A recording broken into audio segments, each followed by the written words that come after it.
Hello everyone, मी doctor Dnyanesha Desai, ayurvedic anorectal surgeon. Piles, fissure, fistula किंवा मूळव्याध, बगंदर ह्या विकारांमध्ये सर्वात जास्त रिकरन्सचे चान्सेस आपल्याला दिसतात.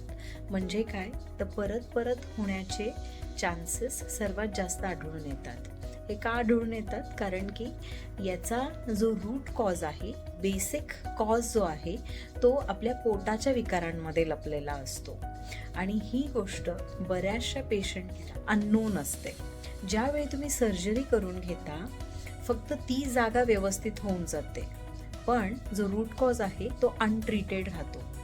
ज्यावेळी तुम्ही प्रज्ञा मल्टीस्पेशालिटी हॉस्पिटलमध्ये येता त्यावेळी तुमची हिस्ट्री व्यवस्थित घेतली जाते आणि पहिले तुमच्या रूट कॉजवरती ट्रीटमेंट दिली जाते आणि नंतरच सर्जरीची गरज असेल तर आपण सर्जरी सजेस्ट करतो आणि ती जागासुद्धा व्यवस्थित करून घेतो. म्हणजेच तुम्हाला 100% रिझल्ट्स मिळतात आणि रिकरन्सचे चान्सेस अजिबात राहत नाहीत.